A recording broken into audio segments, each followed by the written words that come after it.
Today on Time About the Movies, we begin the month of June off with a series of movies that are not very good, and even the one that was good back then is very much a movie that is not aged well.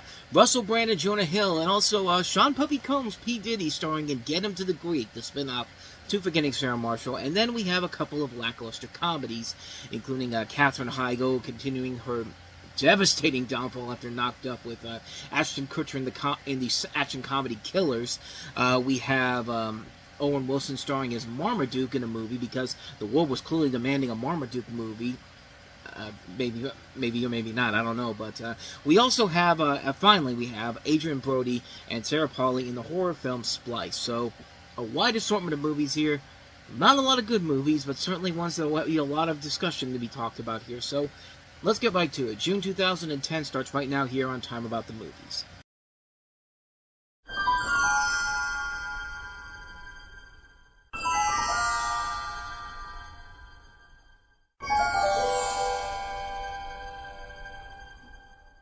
Kid, you cannot outrun me! I ain't blind! You have 72 hours to get Al Snow to the Greek Theater in Los Angeles. I want you to go to London and pick him up. Sorry. Excuse me. Sorry. On June 4th, you don't have to be a rock star I'm serious. to party like one. Get Him to the Greek. Rated R. Now you gotta wonder what Jonah Hill's probably thinking right now. Call the police. Welcome to Time About the Movies, and boy do we have a week of movies for you that is going to lead to a lot of interesting conversations and discussions. These are the 4 movies of June 4, 2010. So let's get to the biggest new release and the best new release, but yeah, it's hard to think about it now what we know. But Get Him to the Greek, which is the spin-off to Forgetting Sarah Marshall, starring Russell Brand's Al Snow character from that movie now as the lead, and Jonah Hill's in here, not playing the same character you get in Forgetting Sarah Marshall, but a different character. He plays an intern in this who suggests to have a 10th anniversary concert for Al Snow's Live at the Greek Theater concert to his boss, record producer Sergio, played by Sean Puffy Combs, aka P. Diddy.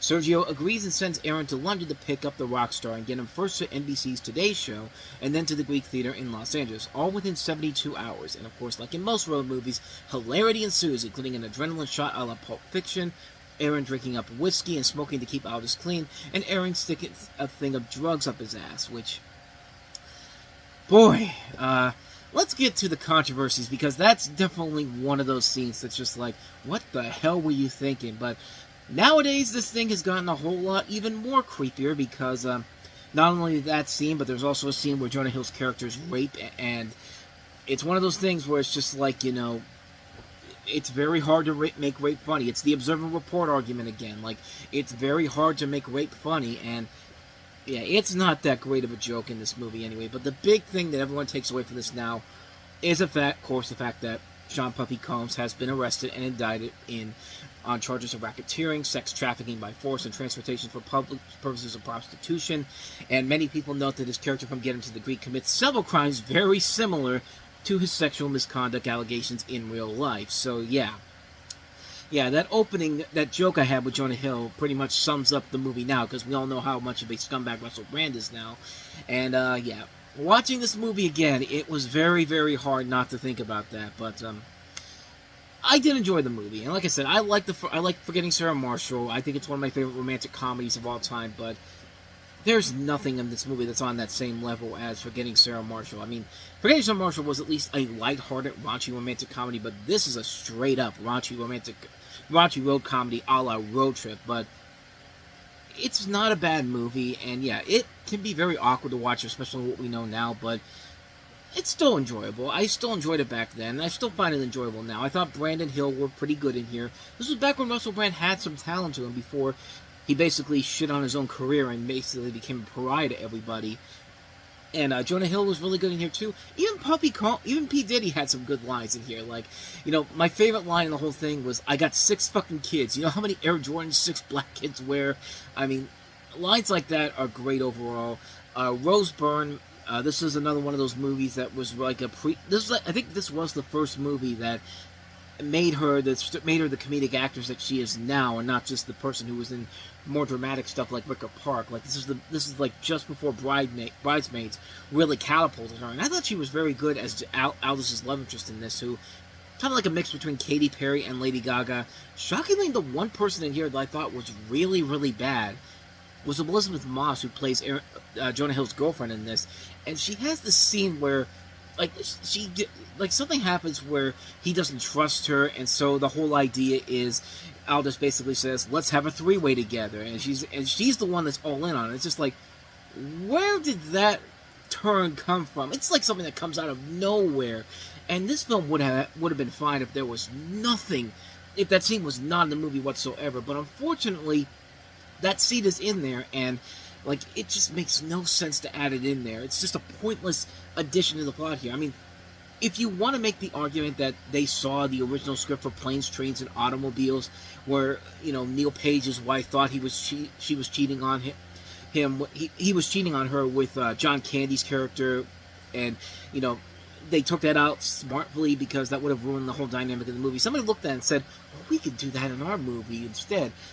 Keep in mind, this is the first of two road comedies this year that add that plot in there, because we haven't gotten to Due Date yet, and they do the same thing in that movie, completely pointless and has nothing to do with the story in general. And the trailers did not do a very good job of selling the movie either. I think the movie has a lot more funnier stuff to it than the trailers were letting on, but yeah, it's definitely weird to watch it now, knowing what we know now about the two of the three leads in here, but it still is a funny movie. I did get more laughs out of it than I thought I was going to get out of it now that time has passed. But yeah, overall, I still think it's a good movie. But yeah, it's definitely one where it's hard to watch it without thinking about what we know now about Russell Brand and P. Diddy. And yeah, it may actually elevate the movie more to people, that they see a real life portrayal of what these two people are now in real life. But yeah, back then, you would have never thought that possible, but like I said, it's still a good movie, but it's no Forgetting Sarah Marshall. It's definitely no Forgetting Sarah Marshall,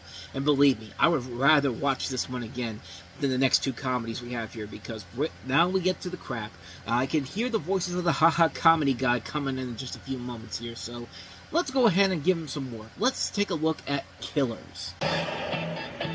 Surprise! I'm back!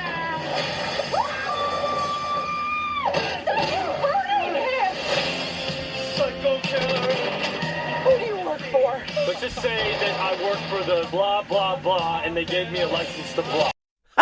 Comedy. How the hell do you make a ripoff of Night and Day before the movie even comes out? We're still 3 weeks away from Night and Day, and yet for some reason, everyone, I guess, thought that was going to be the next big thing, and we got to make our own movie off of this, because, hey, we've got the director of Legally Blonde, who hasn't directed a good movie since Legally Blonde. And of course, Katherine Heigl worked with him on the last movie she did, The Ugly Truth, which, yeah, like I said at the beginning, this was the beginning of her, this was when her career was just careening down, because everything she had said about Knocked Up being sexist and offensive, yeah, that has been since thrown out the door, because, yeah, you're the crazy one because you keep accepting garbage like this.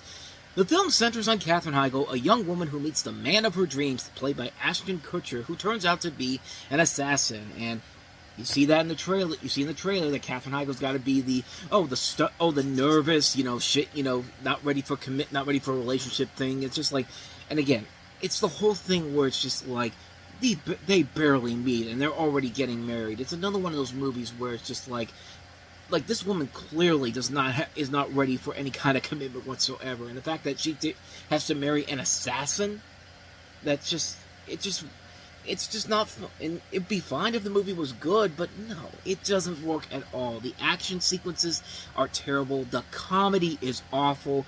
There is no chemistry between Heigl and Kutcher at all. At least with The Ugly Truth, I saw a little bit of chemistry between Heigl and Butler, but here, they're not even trying. Like, there's nothing about this movie that makes any sense whatsoever. The jokes are terrible. It's a movie that's trying to be smart and high-tech, but it wants to appeal to the Sex and the City audience. Not the Sex and the City TV show, the Sex and the City movie audience, just because, heaven forbid, if we have to actually give them a smart movie to watch instead of regurgitated piles of garbage like this that waste a ton of talent. I mean, come on. Not just Kutcher and Heigl. Tom Selleck is in this, Catherine O'Hara, Catherine Winnick, Kevin Sussman, Lisa Ann Walter, Casey Wilson, Rob Riggle, Martin Mull, Alex Borstein, Larry Joe Campbell. Usher is in here too. Mary Birdsong from Reno 911. Have I gotten the point across? This movie's fucking awful. This movie is fucking awful, plain and simple. I hate this movie. I hate it so much. I hate the fact that Katherine Heigl said all these things about Knocked Up, but ever since 27 Dresses, she has made crap after crap after crap, and it's going to get worse before it gets any better. So, and we'll have another bad Katherine Heigl movie coming up in the fall. So, definitely be on the lookout for that, because yeah, that one's not as bad as this, but yeah, this is absolute garbage. I can't believe they made this and actually thought they were going to fool everybody into thinking that, oh, we're smart in this. No, you're dumb. This movie is dumb. This whole thing is dumb. It's dumb, plain and simple. And but hey, at least it's not as dumb and stupid as our next movie, because yeah, good old Tommy Rothman's going to take another classic. Not even a classic, but he's looking at the newspaper and says like, let me look at the comics section. Let me see what I can find here that I can make a movie off of. Oh, we already did Garfield. Oh, there's already Peanuts. Fucking Marmaduke.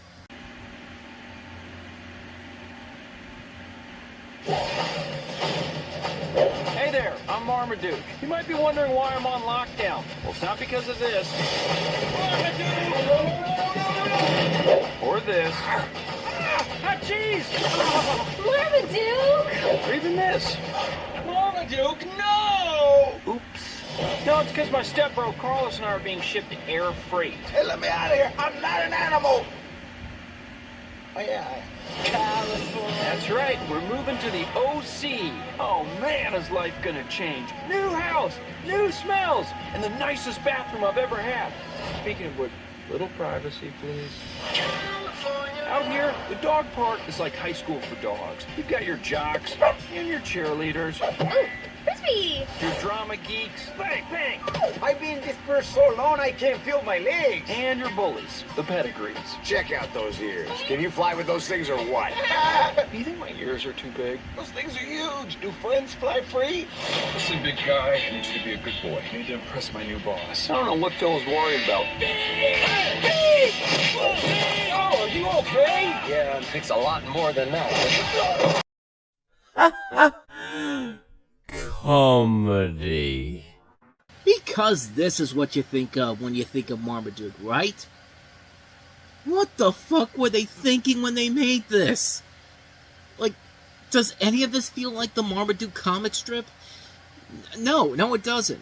But, Fox said, hey, the Garfield movie didn't make a whole lot of sense, but it made a ton of money. Alvin and the Chipmunks made a ton of money. Fat Albert made a ton of money. I clearly know what I'm doing, even though my company is going down the toilet with garbage like this. I'm Tom Rothman, and I'm better than you, is what he says in the mirror every day, but everybody else doesn't think that. But this is Marmaduke. It centers on a Great Dane named Marmaduke, played by Owen Wilson, because that's what I clearly think of when I think of Marmaduke's voice. Owen Wilson, who does not sound like a fucking teenager at all. And that I'll get that in just a second, but the family moves from Kansas to Orange County, California, and faces challenges fitting in with other dogs. And you think that whole diatribe about, Owen Wilson saying, like, the dog park is like high school. No, that's not just a throwaway joke. This movie literally thinks of itself as a high school coming-of-age teen comedy with dogs. And they do everything that in these type of that you would see in a movie like a Juno, in a movie like a Breakfast Club. No, in a movie like a high school comedy. Like, that's what literally happens in here. Like, there's a whole section of the movie where there's literally a part where, the family, Lee Pace and Judy Greer, they're gonna let Marmaduke stay in the house, and Judy Greer's just like, oh, he's got this, he's got that, and like Lee Pace is just like, he looks so normal standing there. What's he gonna do? What's he gonna do? Bring his girlfriend over, invite his friends over, and Marmaduke's just like, yes, and yes, and it's just like, who wrote this dialogue? None of this makes any sense. And then they throw this party, and they literally do, it's like a after party, a high school party. Except there's... I'm flabbergasted that I'm losing my mind here. Deep breath. So what ends up happening is that he has this party at his house, and They literally have a scene where one of the dogs is just like, I am a golden dog, you know, just like the scene from Almost Famous. Because when I think of a Marmaduke movie, you know what the first movie I think of? Almost Famous. What kid is going to get that reference? What adult is going to get this reference and think to themselves, oh, that's funny. Oh, that's clever. Nobody. Nobody is going to do that because nobody...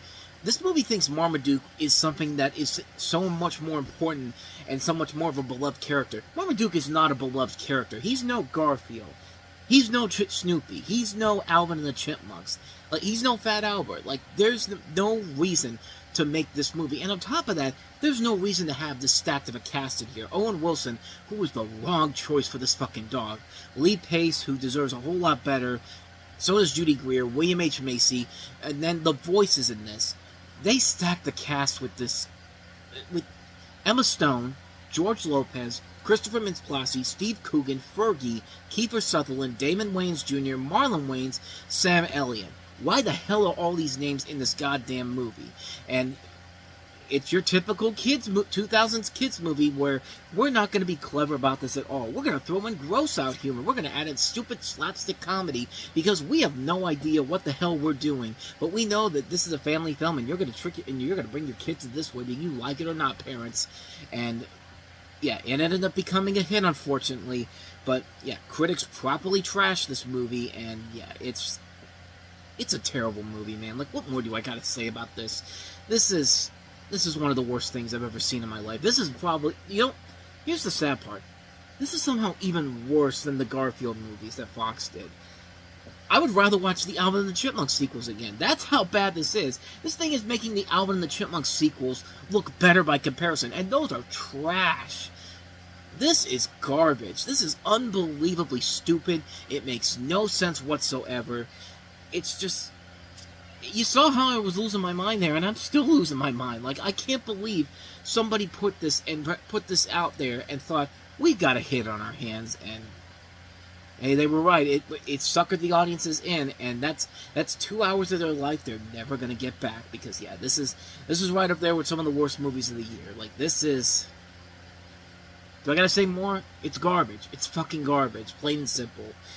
So, yeah, that's Marmaduke, so let's go ahead and wrap this sucker up because I am tired this whole weekend. I told you it was going to lead to a lot of interesting conversations, and so will this last movie because, yeah, it's what you think. It's definitely worth the talk here. Let's talk about Splice. Everybody clear. This won't be human. Not entirely. What's happening?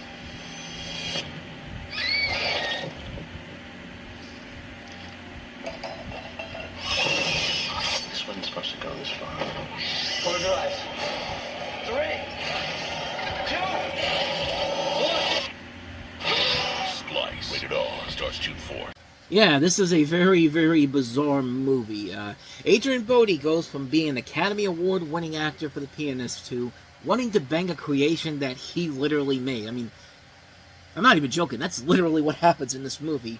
It concerns experiments in genetic engineering being done by a young scientific couple played by Adrian Brody and Sarah Polley, who attempt to introduce human DNA into the world of splicing animal genes, resulting in the creation of a human-animal hybrid played by Delphine Shannock. And I'll tell you this much: she's beautiful. She's a beautiful-looking woman in real life, and let me tell you, I mean, yeah, you can see why Adrian Brody wants to bang her because, yeah, this is a bizarre story. But when you see this thing without the hair and all that, it's like, okay, I can see where you're coming from. Yeah, this is a movie that is very, very weird. It's a weird, bizarre concept of a film, and like it's a bizarre movie. And to its credit, that's probably why I admire it so much, because it's a movie that just says, "Fuck it, we're gonna go crazy on this story," and it doesn't necessarily go all the way towards it, but at the same time, it's just like, yeah, it's a really odd movie, man. Like, it's one of those movies where it's very polarizing. But you're either gonna see it and think it's pretty bizarre, but you kind of are admired by it, or you're just gonna hate it. Like, it's kind of like with The Human Centipede, except nowhere near as disturbing and disgusting as that movie is. But yeah, it's an interesting movie, to say the least. Adrian Brody and Sarah Polley are doing a good job here. Like I said, Delphine Shannock does a very good job as this creature that is in here. And yeah, it's a very, very odd movie and very bizarre. And yeah, like I said, it's a movie that you're either going to hate it or you're either going to love it. And I kind of admire it for its craziness. I love how insane it gets. It doesn't go all the way with it, but it goes well enough where I would say that, yeah, this is probably something that you should probably see if you like some weird, sick, twisted stuff like The Fly, the Jeff Goldblum Fly, or like just really, or just like a fan of like old school, like, you know, practical effects horror movies like the 80s Thing or An American Werewolf in London. It feels like that type of a film where it's like so bizarre and so insane, and yet you can't take your eyes off of it. It's just that bizarre and interesting overall. And yeah, it certainly is an interesting piece of filmmaking, and one that probably deserves to be checked out at least once to see if you're either really going to love it or you're really going to hate it. So that is Splice. Man, what a week of movies we had. Definitely some very, very interesting films on all ends of the spectrum. But next time we meet on Time About the Movies, we'll have at least a much more restrained show with 4 more movies to look at, including the big one being the remake of The Karate Kid, with Jackie Chan starring in the role of the sensei in here, and Jaden Smith, Will Smith's kid, getting a chance to make it on his own as a leading actor in a movie that will actually surprise you, really, when you see it. We also have, from the director of Smoking Aces, Joe Carnahan, tackling the A-Team with Liam Neeson, Bradley Cooper, who else is in here? Charlton Copley and Quentin Rampage Jackson in a movie based off the television series from the 1980s. We also have the documentary Joan Rivers, A Piece of Work, and also Jennifer Lawrence in her first major leading starring role in Winter's Bone. So we'll take a look at all 4 of those movies coming up tomorrow on the show, so definitely be on the lookout for that. But with all that said, though, thank you so much for watching this. I hope you enjoyed the show, because if you did, please go ahead and hit that like button, hit that subscribe button, hit that notification button, and also don't forget to hit our playlist as well as the previous episodes so you can check out some of the other shows we've done. And don't forget to stay tuned, because coming up next, Time About the Movies Flashback takes a look at 3 movies from 1987, Burt Reynolds in the film Heat, the classic sequel Evil Dead 2 Dead by Dawn, and the classic Coen Brothers film Raising Arizona. So stick around for that coming up in just a little bit.